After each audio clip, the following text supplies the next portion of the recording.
Thank you, Sally, for having me come in and do this. This is wonderful, and it's so nice to be in front of people. It's been a while. I'm going to actually open with a joke that I don't know the punchline to, and that is, if I can find it was here, my happy dollar. I have a happy dollar. I really don't know and understand the happy dollar. It seems a little risque to me, but my happy dollar is from Dan Lucy to Jim Thibodeau. Is he here? He's not. So I don't understand the joke. Again, it's up to Dan and Jim, I guess. I don't know. But Dan Lucy is my next door neighbor, so he says hello to everybody. So I'm going to go ahead and begin talking about, I decided not to have, Sally asked me if I wanted to have a presentation. I thought, no, we're going to go live. I'm so tired of looking at a screen. So I think it's really great to just look at me. And it feels good because we're not looking at a screen. But I am going to be referring to my notes that I printed out very big, but I'm probably still going to have to cheat with my glasses. So I was thinking about it, and it's been 7 months since the pandemic hit. So I thought I would go through the 7 stages of how to produce theater during a pandemic. I came up with the 7 stages. And the first stage is, this was March, and it was, wow, you mean I don't have to be at the theater every night? So we entered that stage. The first few weeks of the pandemic was kind of a break for people. I had just come in as executive director in February, so we were trying to gather our wits around us. And the staff had been working nonstop. Theater people don't get holidays off. They have to work like major holidays and nights whenever they need to be at the theater. So everyone was able to take some time off and spend evenings with their families and catch up on Netflix and just take a deep breath, and it was great. It was kind of like, okay, this is only going to be a couple weeks at this time, right? So, okay, we can handle that a little bit. And then that quickly moved into stage 2, which brings us to April, which was, well, let's get that roof on and repair this place. So, luckily for Bennington Performing Arts Center and the home of Oldcastle Theater, we have 2 resident companies at Bennington Performing Arts Center, and I'm going to take a moment to explain that. So over the last few years, there's been a transition that's been taking place because since purchasing the building, a great applause to everybody in this room who helped, or if you didn't come to see the theater, who supported Oldcastle Theater through the years, we were able to buy the building. But it also means that we have to continue to program throughout the year and not just our summer season of professional theater. And that is where I come in to help out with that.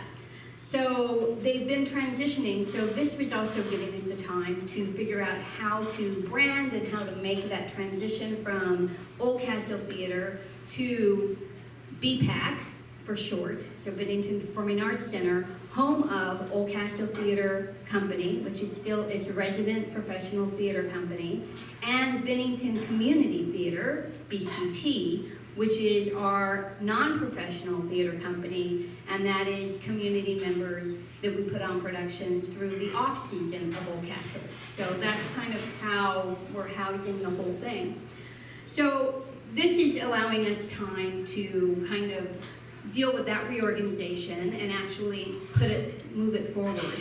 And at the same time, there had been a great campaign to replace a much-needed roof.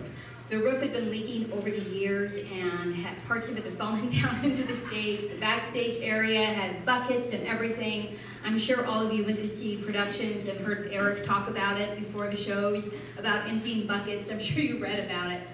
Well, we were scheduled for that roof repair in April, and luckily, they were able to do it, even through the pandemic. It was one of the things they allowed because it was an emergency structural project. So we were, whoops, did I walk out of it? So we, because I'm refusing to admit there's a screen there. So we got the roof repaired, which meant also we got to empty out the theater and clean everything.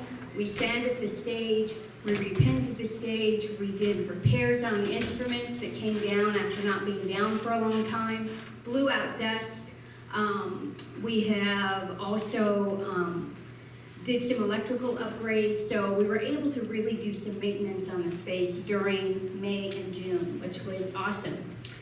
But then we get to the stage 3, which is May, and it's but we're still going to do a summer season, right?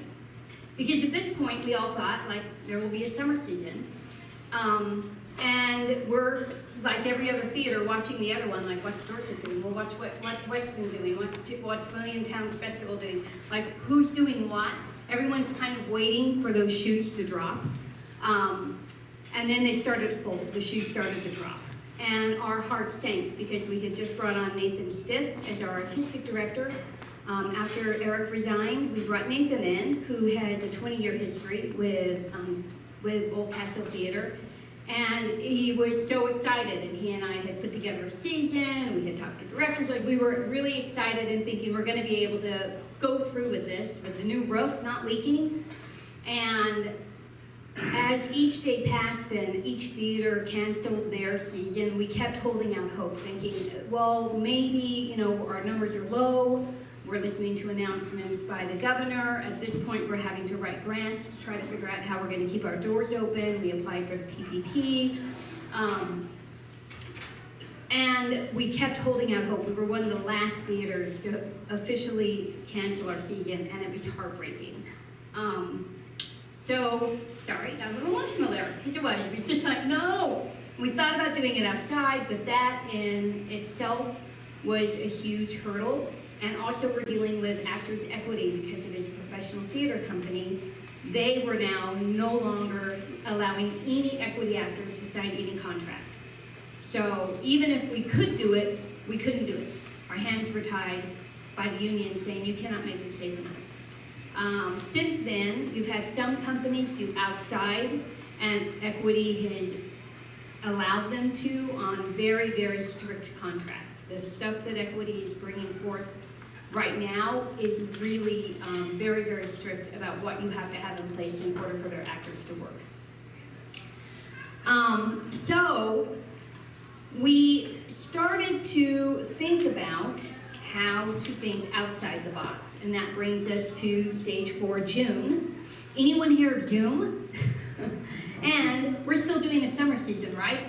We're still hoping in June. Then we had to start thinking about if we can't do it in the theater, then what are other people doing? People were doing people were doing readings online. How do we do online theater when you're not used to working in that medium and we're not film directors? And how do you make it engaging? So we've come up with some different online things. Nathan Stiff taught an online class on musicals. We've had eyebrow theater from the eyebrows up, different people doing works that were masked. The other thing we have to struggle with online content is copyright. So we're very limited to what you can perform and be not held under copyright.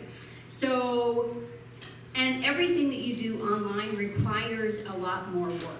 And all of us are learning technology. So how do we do something that's a little bit different that not everybody is doing? So we've been able to do some online programming through the summer, and we continue to think outside the box and figure out the best way to engage our audience. And I'm sure Tom is on the board of directors, he's our treasurer, and thank you, Tom, for being so supportive. And I'm sure I'm missing something on what we've done over the summer because it's been kind of a blur. Lots of grant research. I've been writing grants. Stage 5 happened in July, and I'm calling that Onward and Online. So we started to figure out, at this point, we started to look forward and figuring out how to logistically because we could see that we were going to be able to open up, eventually, we were going to be able to open up with limitations and be able to hit the protocols that are required for people to be in a space together. So that started to come together, as well as continuing the online programming with the BCT has done some stuff with Shots with Shakespeare. We did a family affair. We did a virtual family affair cabaret. So we were able to get local people to come on Zoom and present their acts. So it was a virtual cabaret. And we were able to do that online.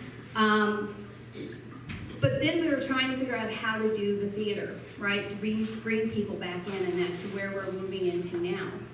So we have 130 to 135 to 145 seats in the theater. And we are now, with social distancing, able to seat 46 people.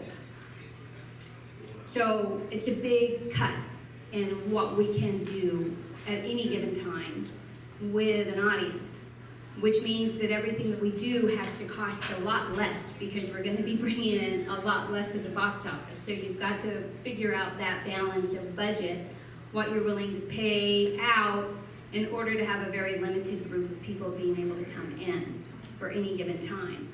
So we're thinking about different ways to do that. How can we do it? Do we have 2 performances a night? But if we do have 2 performances a night of something, we have to have enough time in between so we can sanitize everything. Things have to be less than an hour or to an hour max, because we don't want people sitting inside a space for longer than that. Everyone will be masked. We can't have intermissions, and right now our bar is closed because we don't know how to deal with that yet. So we're taking baby steps. We had to order acrylic, which is a hot commodity, kind of replaced the need for toilet paper. Now we can say plexiglass is the next thing on that list. We were able to get that in, and we're putting in a partition halfway down the center section so we can have some blocks so we can get more people in to hit the 46. Who can come in, who's going to feel comfortable. We sent out a survey at the beginning of the summer because at this point we still don't know if you're all ready to come into a theater yet. Some people are going to be ready to, some people are not. So we're going to have to continue to have a fly. Some people are going to continue to want to do the online, so we have to continue to reach out to that audience and make our programming streamable. At the same time, we want to bring people back into the space because at the end of the day, we're theater artists and that's what we do. So it's finding that combination, and it's all, everybody in the theater that I'm speaking to is at the same place. No one knows. No one knows the answer. No one knows how long this is going to last. Air filtration systems. Is Equity going to come down the road next year and say you have to put in an air filtration system in order to have a professional theater in your company, a professional production in your theater? And what is that going to cost? We just put on a new roof. We may be putting in a new, we don't know. At this point, no one knows yet. So how much do you want to spend on some things? So it's a constant back and forth and question and reading articles and talking to different theater people. And that's where I think with all the what ifs and how to and can we keep our doors open and how are we going to continue to bring arts to Bennington through this, is the fact that it is bringing the arts community together in a way that it's no longer us and them and their theater and our theater. It is, how do we continue to keep the arts alive? And we're going to have to do it together. And that is only a good thing. That can only be a positive thing in my mind. I'm a collaborator. My background is improv. So I run by the rule of yes and collaboration is the name of my game. So now we hit stage 6, which was August, which is the show must go on. So we are planning an opening date for an audience to come into the theater. We are starting small. We're keeping our ticket prices low or free in order, because now we know that people can't that money that you would spend on things is no longer, you know, we haven't even begun to have the economic toll really hit, and how this is going to be a long-term economic toll, and the arts may be on the bottom of the list. It's going to be under toilet paper, I'm pretty sure. So, as far as needs, so it's so how can we continue to make it affordable during this time and be able to make ends meet? So more grant writing and fundraising, and hoping that everything will work its way out. So we are, in August, I got an email from my producer in New York, who's in Maryland and hating it because she's New York bred. And she had put me in touch with somebody saying, I think that you guys would be perfect, and we were invited to join this project. And this is where I say the collaboration is amazing. There's a company called Live and in Color Theater. They're out of Connecticut. And they got 7 playwrights, and a lot of them are Tony Award-winning playwrights, and award-winning playwrights and TV writers. They got 7 playwrights to write 10 different plays, loosely based on the Book of Genesis and based on recreation. And they had 7 playwrights write 7 plays, 10 minutes long, designed to be performed virtually. So they are designed to be done on Zoom. It's not, we're going to do a reading of a play that you'd rather see on stage. These are designed and written to be done on a Zoom. And they celebrate diversity, and there is diverse casting. And that was the one rule, is you have to stick with the diverse casting. And Nathan and I got really excited about this opportunity and thought this would be a perfect way to reach out and work with different people in the theater community that we've been wanting to do. And we haven't been able to, because this is the time that, as a new executive director, I should be out meeting everybody, and I can't. So we hooked up with Kirk Jackson and Oliver Wadsworth at Bennington College, and we're collaborating with Bennington College, Old Castle Theater, and BPAC, or NBCT, the Bennington Community Theater. And we are part of a rolling premiere of these 7 plays. So theaters around the country are producing these 7 plays, and they're free, streamed online. Our premiere date for us is the 25th. We'll be on a master calendar, so you'll be able to watch other people's performances around the country of the same 7 plays. And we will be raising money for a couple of organizations that, and I don't have them on the top of my head right now, but I want to say Peace and Justice and Rights and Democracy. I think those are the 2 that we are asking people, since it's a free, it is fundraising for those organizations that help tackle diversity and issues in the community. And these are both locally Vermont organizations that we're asking people to donate to. So it's a free event, but at the same time it is exhilarating to get into. We have actors from all over the country that are in our productions. They are professional, they're non-professional, they are comedians, they are from all over. Directors from all over are working with us on it. So it's really, it was such an amazing experience to be on the Zoom with a bunch of theater people, and we were all just so excited to be, even if it was a virtual room, in a room talking about creating something and just doing something that was theatrical. And so that's where we come down to stage 7, which is opening night. That is September. We have our first event next Friday, the 11th. Tomorrow, we're going to have a table outside the theater during Garlic Fest. We'll be there if you want to stop by and talk about different things. If you're out and about for the Garlic Town and going from clove to clove, or cluster, or whatever they're calling it, but we'll be out there to talk to you and say that we're opening on Friday, the 11th. We're opening with a premiere of, not a premiere, but a film showing of the documentary Whimsy, which is about making theater. So what, if you can't make the theater, why don't you do a film about making theater? Why don't we show that? Whimsy is about my very good friend Scott Augustson, who is a prolific playwright in Seattle. And they did a documentary because his brain is amazing, and he does these interactive shows with shadow puppets and real humans. And this one is based on the production of Shadow Odyssey, which is his adaptation of Homer's Odyssey. And it's done all with shadows and people. And I directed it.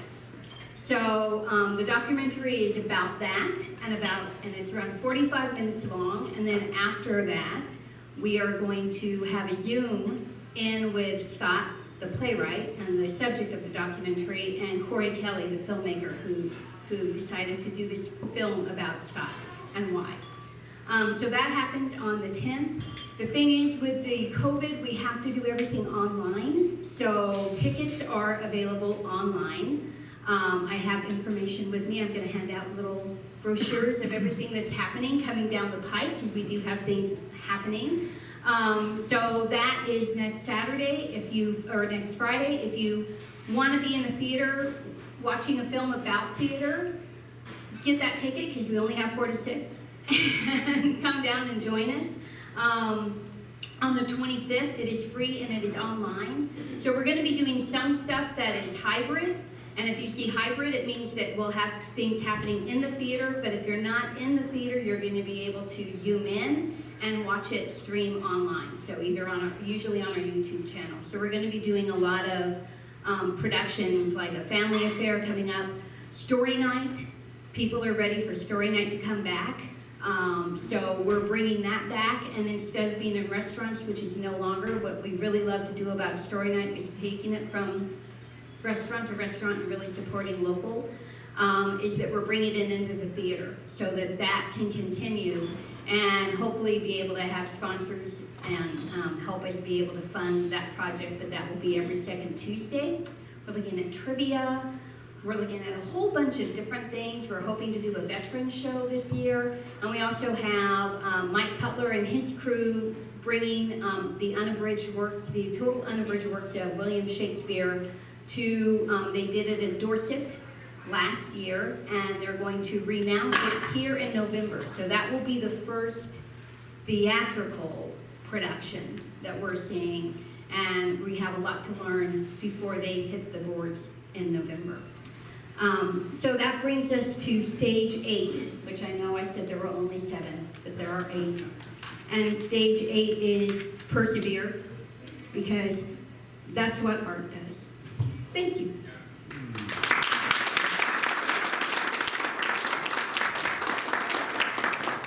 I'd also like to say, if you want to donate money or time or volunteer or are interested in joining our board, you can come talk to me. I'm opening up for questions and answers.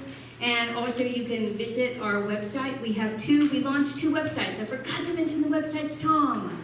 That was one of the big things that we did, is we launched 2 new websites. We redid the Old Castle website, so you can find out everything about Old Castle at www.oldcastletheater.org.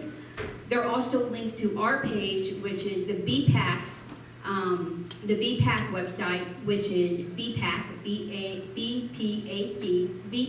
so bpacvermont.org. And you can find out everything that's going on in the building, and also link over to the Old Castle page from that. We have about 5 minutes for Q&A. How was that on time? Did I go way over? No, you're No, totally. Good. Yes? Does Norman Lear, who owns property in Jasper, have anything to do with what you guys are doing? Does he participate? You know, no, and I did not know Norman Lear lived in Jasper. Well, he doesn't live there, but he has about 400 acres and about 4 houses on there, so, yeah, he's been around for a while. Oh, And there's a lot of people oh my gosh. in the industry that actually have homes in this area. And that's something that we're going to be, I'm sure, you work with Maple Leaf, right? So you're like Barry right now, Yeah. is reaching out to people that are coming into Vermont and trying to reach that audience and finding the best way. I'd love to talk to you about any ideas of the best way to reach new homeowners that are coming into town.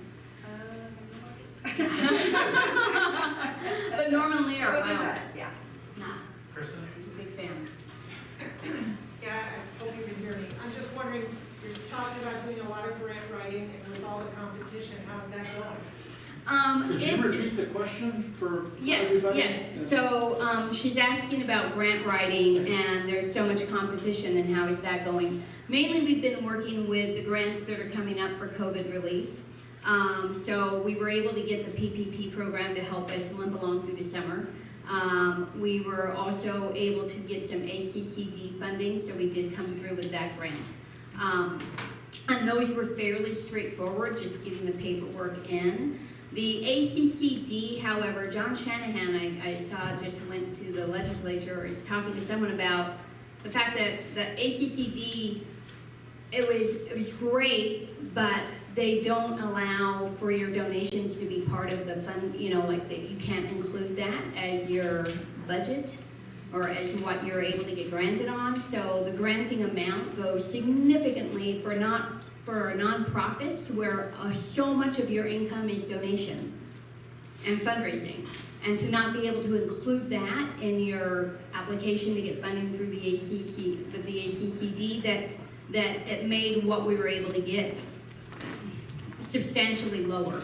So it helps, but I think the nonprofits could use more help, especially the smaller to mid nonprofits. But so much of ours is through donation. The creative grants are always competitive, and now they're going to become even more so, I think. We applied for the cultural facilities grant to deal with our heat pump and air conditioning, which is the next big facility upgrade that we need to deal with after the roof. And we're hoping that we got that, but we're probably, a long list of other theaters. Nathan has gotten us registered with the NEA so we can start going for the more national grants. But again, it's a lot of work and a lot of competition. Anybody else?